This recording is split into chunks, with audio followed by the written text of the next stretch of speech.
Hi, this is Marshall Toplansky. And Joel Kotkin. And welcome to the Feudal Future podcast. If you're listening, it means you're interested in creating a better future, one that values diverse discussion and preserves opportunity for the middle and working classes. This is why we started the show, to bring together ideas and people that challenge the notion of a hierarchical, socially stagnant, and centrally programmed future. Maybe you've experienced the rising costs of home ownership, diminishing job prospects, or the burden of over-regulation and increasingly censorship. This is happening in cities everywhere, and we recognize the need for new action. For this reason, we created the Beyond Feudalism Facebook group, a place for you to connect and share resources with like-minded people. Here you'll be able to ask questions, network, and share your own stories and ideas on how we can bring opportunity and common sense back into our civil discourse and governance. Consider this a hub for all things feudal, where we'll be sharing insights from our recent Beyond Feudalism report with Chapman University, clips and highlights from the podcast, and links to related content on topics such as housing, education, energy, transportation, and entrepreneurship. Much of our focus has been so far on California, but we expect to see this work and apply this work to conditions around the world. Well, as you can probably tell, we're not too excited about the path we're currently on as a society, but we are hopeful for what's possible. And if we can better understand what's happening and build momentum to overcome the trends, so much the better. So we encourage you to join the Facebook group via the link below to get involved and keep up-to-date information on all new developments. And for more information, my new book, The Coming of Neo-Feudalism, outlines everything that's happening and where we need to change. The link to that is also in the show description. So thank you very much for tuning in, and we hope you enjoy the show.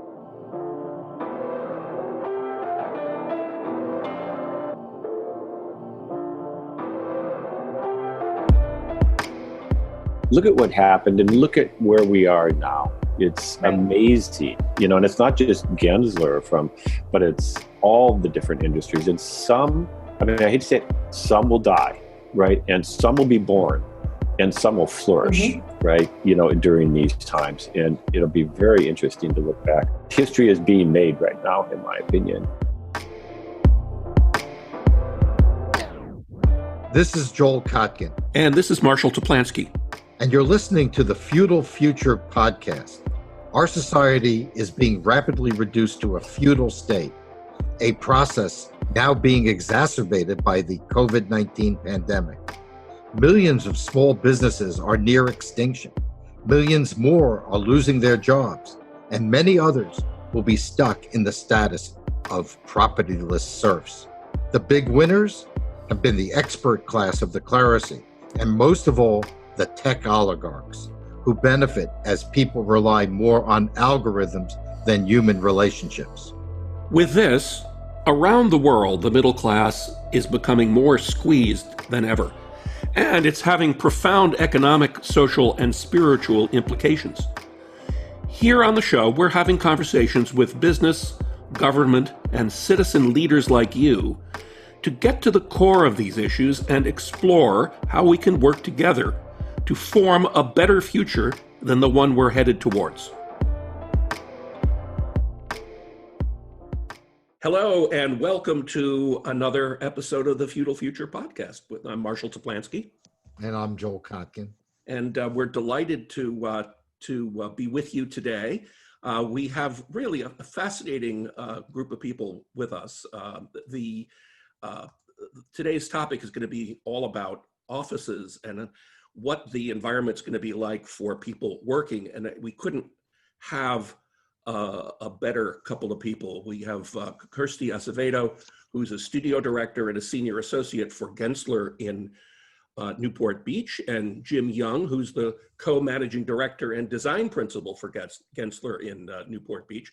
If you're not familiar with Gensler, Gensler is the largest design and architecture firm in the world, over 6,000 employees, 50 different offices worldwide. So if anybody has a real finger on the pulse of what the trends are going to be for work and what kinds of topics and issues employers are dealing with right now, it's going to be them. So welcome. Thank you. Thank you. Thank you, Marshall. Thank you, Joel. We're happy to be here. Happy to be here today. We're glad you could make the time. Yeah.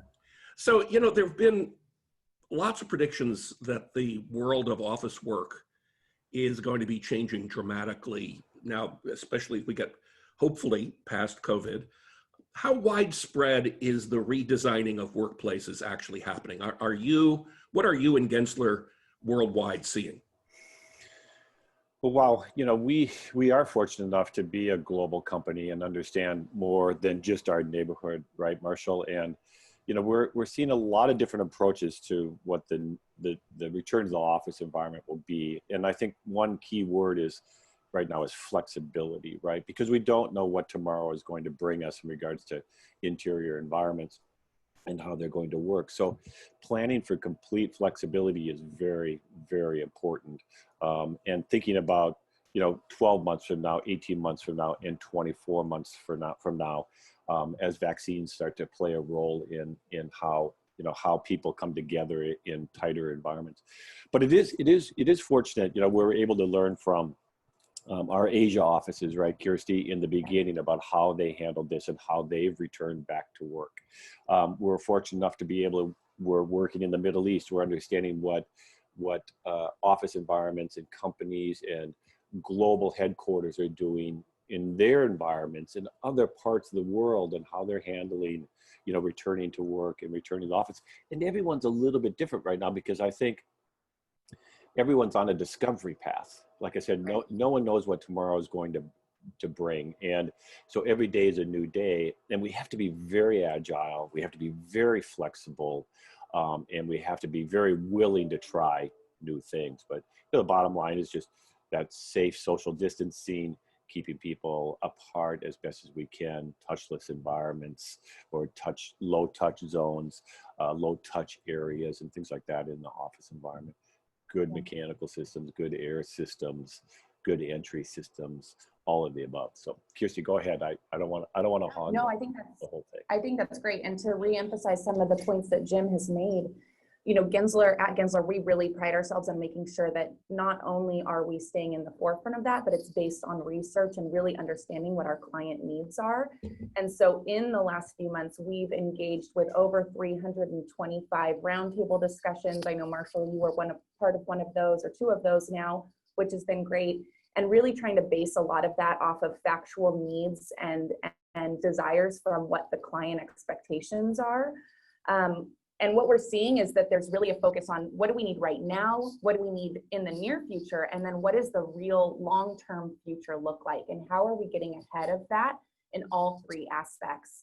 And in all cases, what we're seeing is this desire for safety, right? So as Jim was saying, what's the flexibility, what's the agility of making sure that we can be nimble and always looking at making sure people are feeling safe, whether that silver bullet of the vaccine comes or not, but really looking at a reimagined workplace that centers around people's safety and comfort coming into the work environment.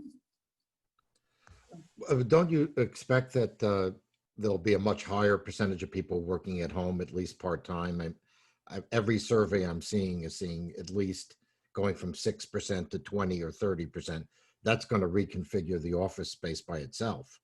Mm-hmm. That's absolutely correct.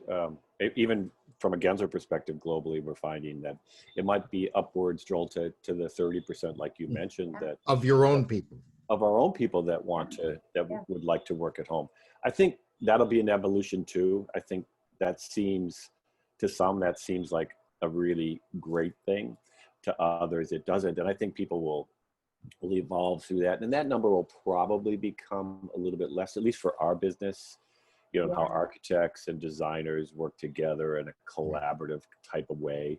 And it's very, you know, learning through osmosis and learning through just, you know, seeing what's going on in the office and what other people are working on.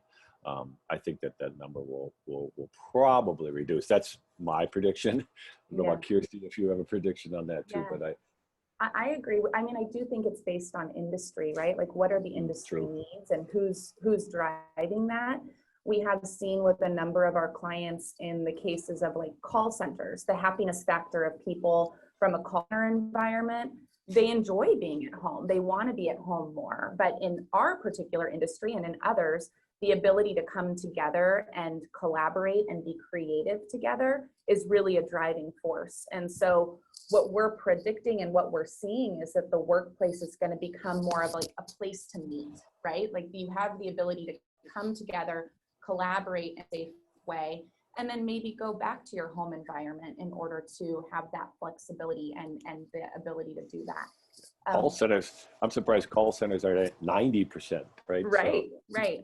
Yeah, absolutely. You know, so much of what your industry has innovated with over the past 20 years has been driven by, at least this is my perspective, maybe I'm wrong, from the tech industry's vision of open collaborative space, right? It's so that the whole notion of having these big spaces that, you know, people's place in the pecking order, the power structure of a company is kind of muted back because everybody is in it together and is in a collaborative space, was kind of the design overarching strategy of the past.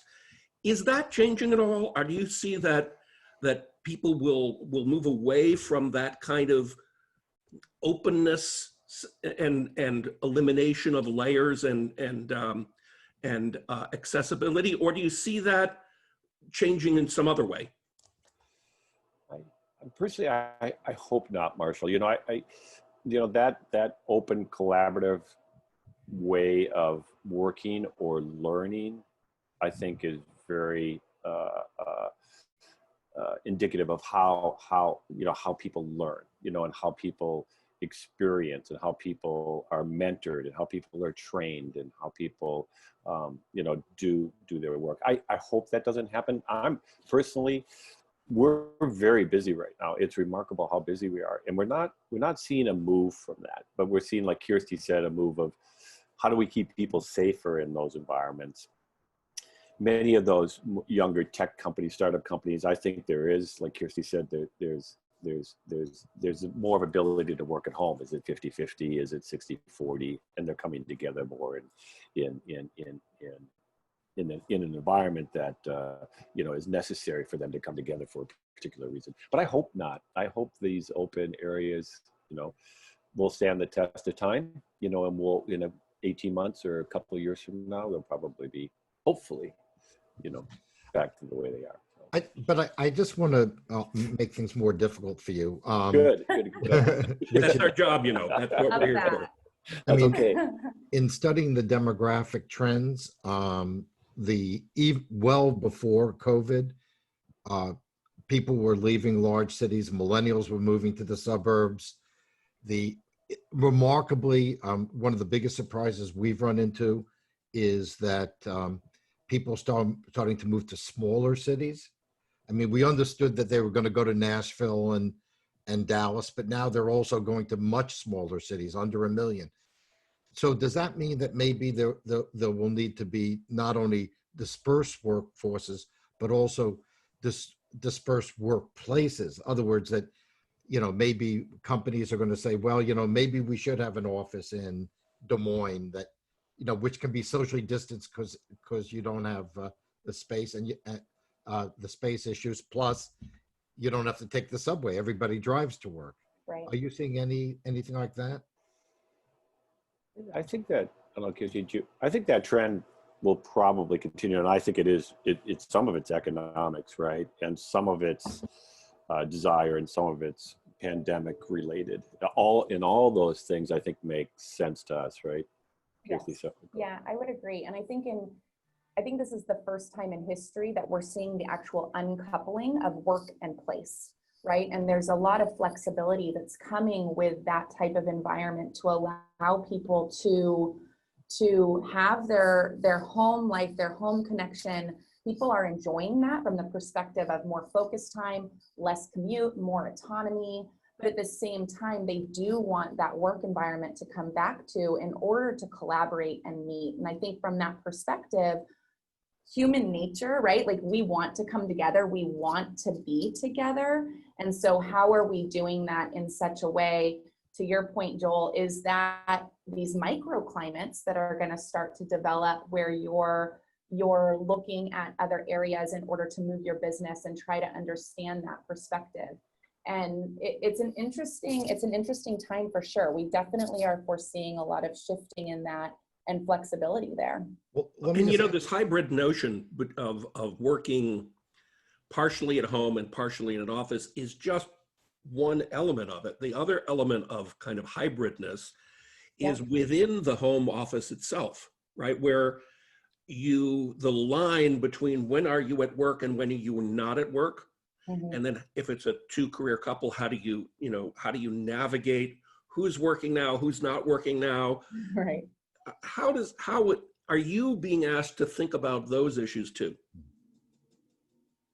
Yes, absolutely. And it's an important issue, right? I mean, people need to be able to do their job, at home under these conditions. And, we're discovering some good examples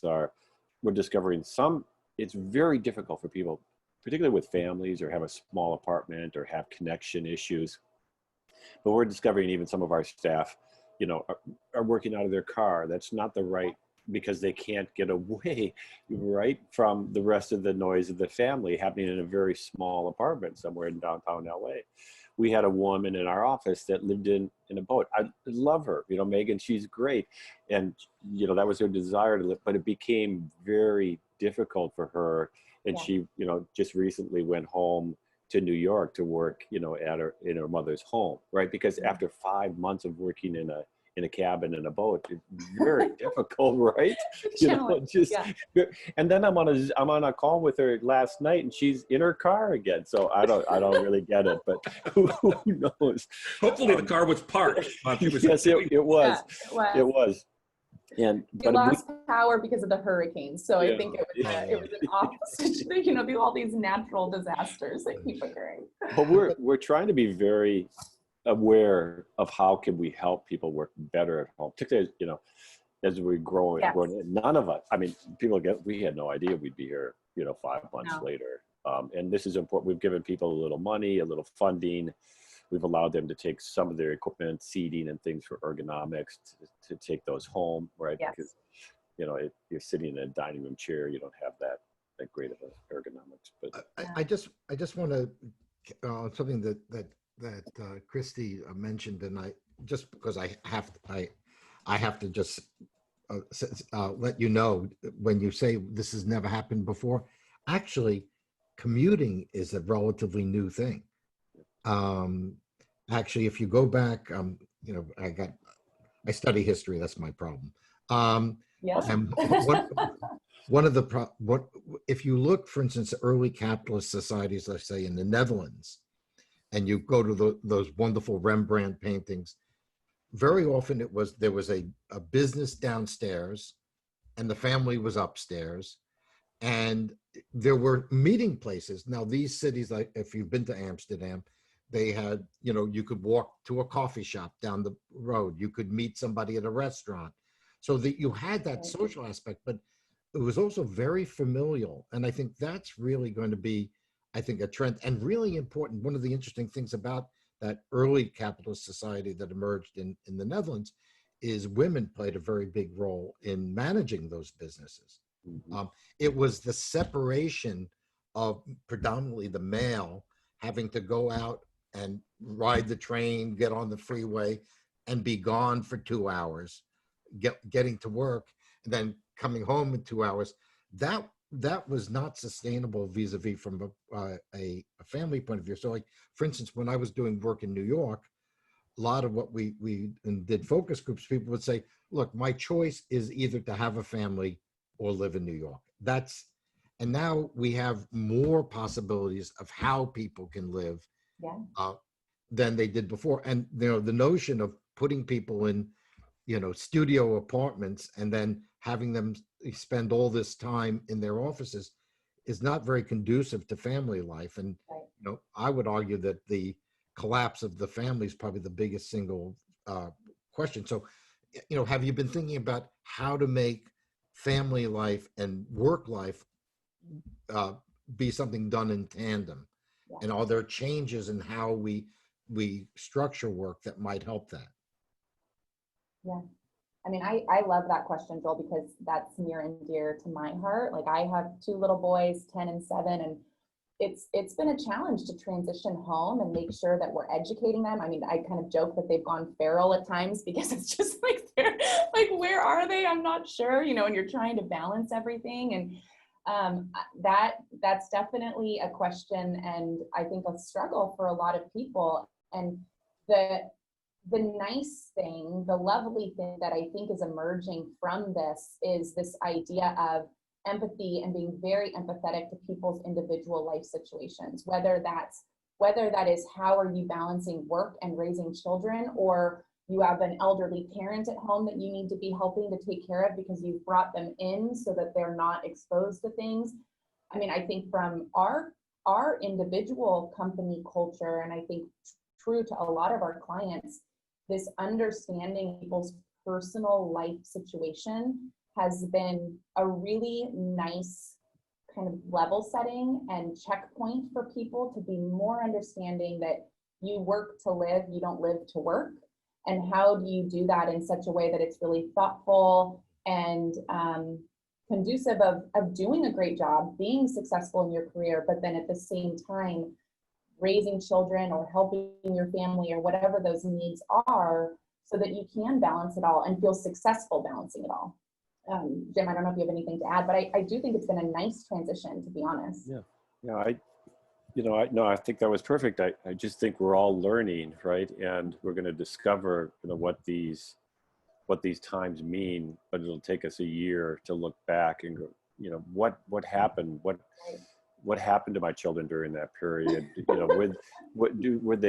Did they get a better education online, right, than compared to going to a classroom? How are their social skills, now compared to when they used to be able to go out and gather with their friends and be together more often? We're in an experiment, in my opinion, in a way, and we all need to kind of figure this out. And I think between Kirstie and I, we're kind of like juxtaposed, right? Because she has little boys. My girls, just graduated from college, graduated from high school, a little older, and but they've been used to this kind of work from watching their parents work from home. My wife is in the design industry, and I've been in the design industry all my life, and my kids grew up kind of watching that and are very used to seeing us working from the home environment. It used to only be weekends and nights, right, Kirstie? Now it's all day long, 7 days a week. But well, the creative class, right? You're part of the creative class, which is a term invented by Richard Florida, who was a collaborator of Joel's and mine. Would make sense, right, for you to have that flexibility.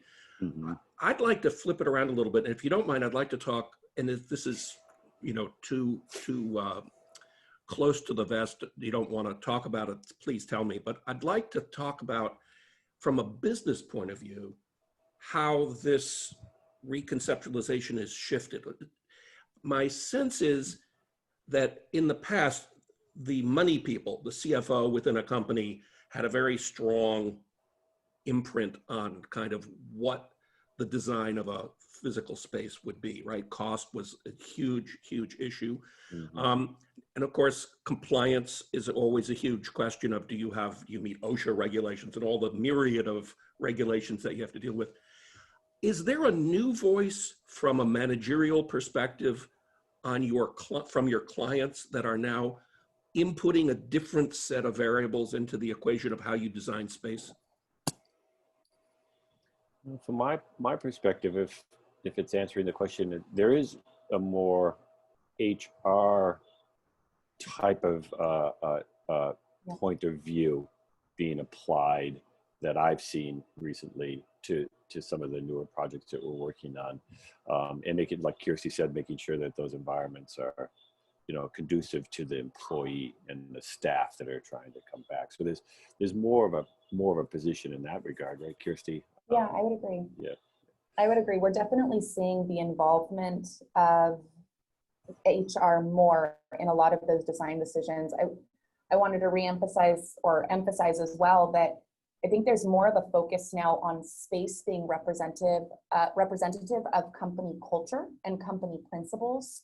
And so beyond necessarily like the dollars and cents, it's how does that space help to reinforce a company culture and bring people together so that they feel like they're part of something bigger before they go back to their own individual space. There has been a lot of struggle with people feeling isolated, people feeling like they don't have transparency, they don't know what's going on because there's that lack of connectivity. And so how is space going to actually help to reemphasize that, bring people together, make people feel safe? And it has like an added pressure of like enhancing the human experience and enhancing the way that a culture is represented within the individual space themselves or itself. So it's an interesting challenge, Marshall, and I think that we're dealing with that as much as any of our clients, and we're definitely all in it together and trying to figure out how to do that the right way. Yeah, and I'm, to our earlier discussion about the importance of collaboration. Yeah. Collaboration is not going away as a key variable for how businesses design products, how they succeed. So obviously you need to create an environment that fosters that. I'm not surprised that you're very busy. I would think that you have a lot of people that are basically saying to their landlords, look, I don't need all this space. I need, 2/3 of the space or half of the space. And then coming to you and saying, okay, blow the whistle, new game. Yep. We're going to hotel a lot of people. We're going to change the nature of what that space is. So specifically, what are you seeing? Are you seeing like kitchens coming in? I mean, what kinds of features are you that define collaboration? Are you now designing into spaces that you weren't necessarily doing before? I do think you're right that we're having a few clients, not the majority, but a few clients coming back and saying we maybe need less space than we were anticipating. The odd part of that opinion is that, but with distancing, you actually need more space, right? So we're trying to balance that out. The same amount of space, you can only get 50 people in instead of 100 now, right? And that's about the efficiencies of real estate are maybe changing during this period. But we're still developing and designing. We have a number of different clients, right? And some are more enclosed type clients and some are more open, but we're not seeing a change in that open environment. I'm not, from my perspective, seeing a change in that, the shifting of that open environment. Marshall, if that answers the question. Yeah, I would. Oh, I'm sorry. Sure. Go ahead. I was just going to add to what Jim was saying, from the standpoint of the open environment and the shifting of that open environment. What we are seeing is the idea of like neighborhoods. So within the open environment, how are you helping to, if a group of people is coming in, similar to Marshall, what we were talking about, even with education, right? Like, how are you limiting interaction, but allowing for collaboration? So the idea of neighborhoods, the idea of these microclimates, like how they might have interaction amongst people so that maybe you're exposed to the same people and can limit kind of that overall exposure. We are seeing that as some design principles. It comes down to change management for the company. How do they want to act? What is that level of interaction that they want? So to Jim's point, it's definitely on a case-by-case basis.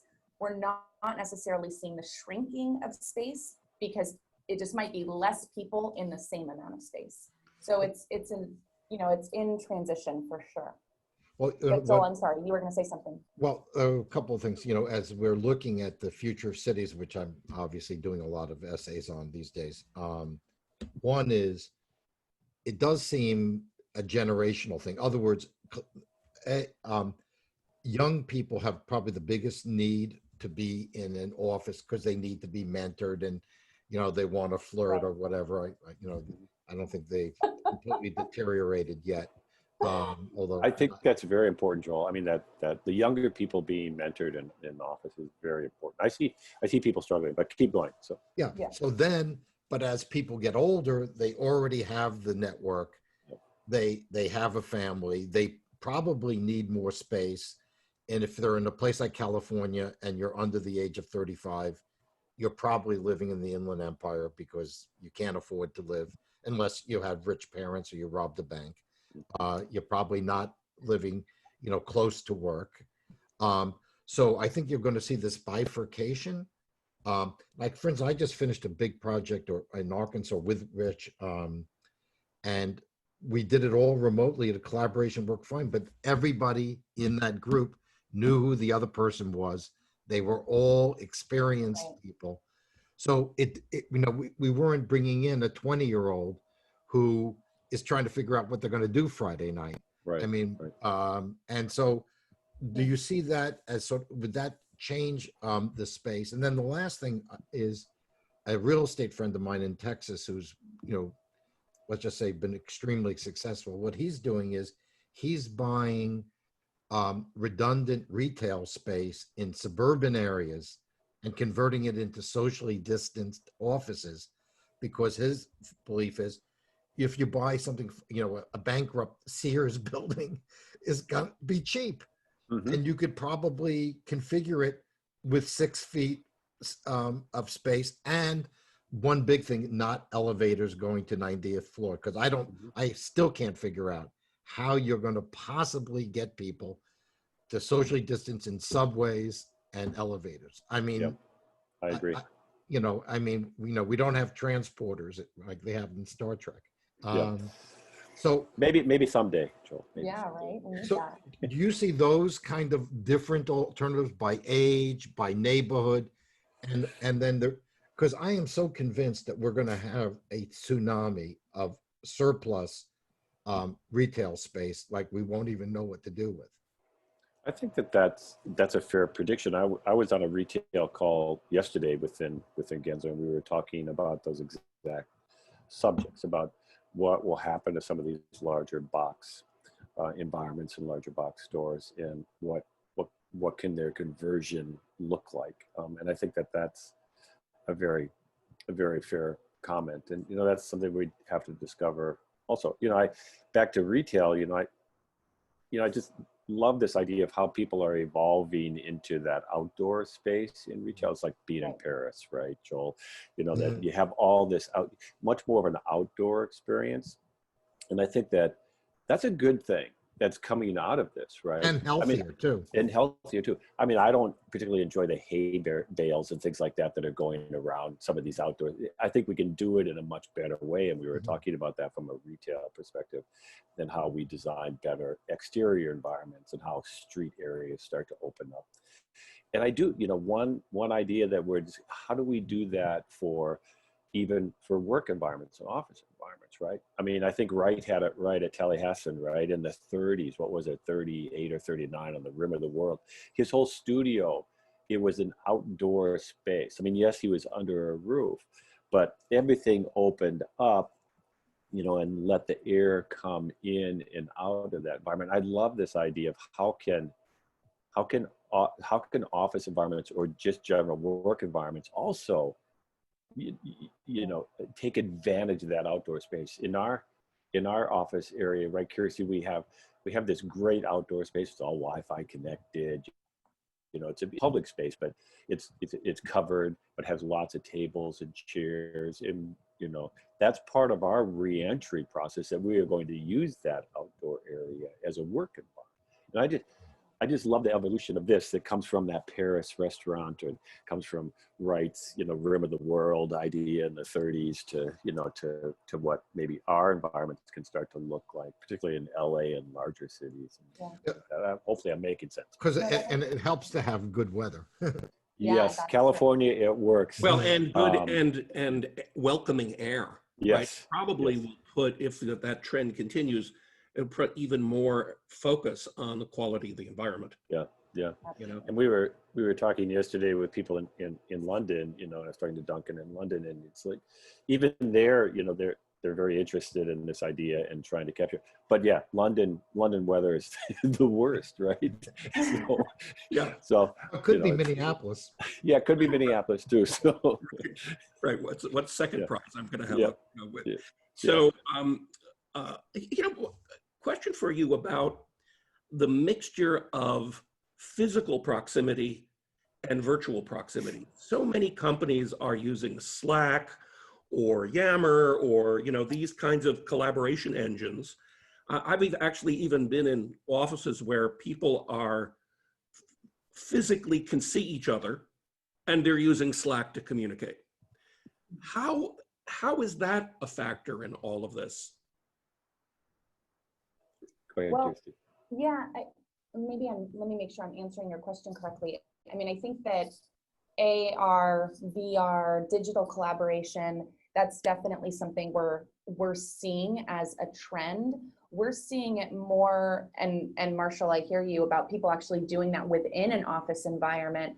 We're seeing on how are we integrating it very naturally into the work environments so that if someone is remote and someone else is in person, or a team is meeting in person and someone is remote, how are we making sure that we're bridging those gaps so that people feel as they're fully engaged and part of those conversations? They don't feel like they're missing out on something because they didn't come into the office that day.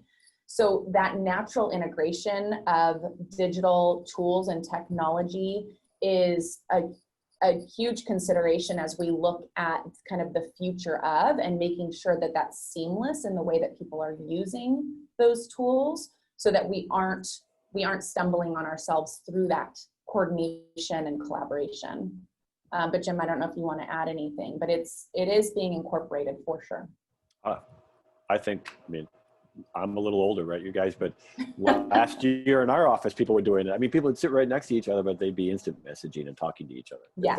But they were sitting 3 feet apart. It's kind of, yeah. I think it's going to happen. I have a 16-year-old at home, and she increasingly communicates with my wife by text. Yes. Right. Yeah. In the house. Upstairs to downstairs. That's true. Yeah. Right. Yep, that is true. But it must have some kind of an impact on things like how you design for noise reduction and noise control, physical space delineation, so that you can say, okay, this person's Slack picture is not impeding on that person's Slack picture. I mean, it must be things like that you have to think about, right? Yeah, absolutely. And from the standpoint of noise control, how that's being incorporated, how are we making sure that those individual spaces, so that it can be digitally immersive and not have kind of the white noise or the impeding of another person that's next door. I mean, all of those things are being incorporated into the future of those spaces. Yeah. Well, just to wrap up, this has really been a fascinating conversation. But what I hear you telling us is that while there is a lot of short-term activity going on around safety and wanting to make sure that we, maximize people's safety, that there are longer-term conversations going on about how this is going to change everything. Are there any, what do you think those, just let me give you an opportunity to tell us what you think the long-term trends will be. Yeah. Well, go ahead. Well, I was gonna emphasize, actually, going back to the conversation about kind of retail space and the reuse of space that maybe, is now available. I think a long-term trend is, and to Joel's point about people getting on the subway and longer commutes, I think a long-term trends we're seeing is, how do you stay local, right? Like, how do you walk to the grocery store? How do you have your home environment, your work environment, and your community all integrated into one microclimate amongst something bigger? And that is impacting residential home design. How are we incorporating home offices into the trend of an open home environment that has transitioned over the years? How are we incorporating the idea of workplace being a place to meet and a place to come together and collaborate? And how are all of those things interwoven amongst our communities themselves? And it's a nice position. It's going to take some time, but there is definitely this desire to stay local, buy local, connect with your neighbors, this neighbor connectivity, be kind to your neighbors. You know, how are we doing that in a way? And how is the design of space conductive of that or conducive for that? I mean, it might sound funny, but you know, part of me is very excited about the future. You know, Yeah, there's something very interesting about the unknown to me, and maybe it's the creative process. You know, it's just that discovery of what is 6 months going to look like, and that's what I see in that is opportunity to have an impact, right? To make the right choices, to be a leader in the change that happens. But I'm excited about the future, and the unknown part is exciting to me. So it's very interesting. We're in a very interesting time right now, and I think, you know, we'll look back 12 months, 18 months from this date and go, wow, you know, look at what happened, look at what we did, look at what happened, and look at where we are now. It's amazing, you know, and it's not just Gensler but it's, you know, all the different industries, and some, I mean, I hate to say it, some will die, right? And some will be born, and some will flourish, right? You know, during these times, and it'll be very interesting to look back on history. Like Joel, if you know, history is being made right now, in my opinion. Well, and I think that one of the things that we've been thinking about a lot is, for instance, what's the future of New York? Okay, which is my hometown. Yeah. And I think that you know, it can't go back to what it was. This idea you're going to build more Hudson Yards, and you're going to have people commute in trains for 45 minutes and then wait an hour to get on the elevator. Yeah, doesn't really make sense. Yeah.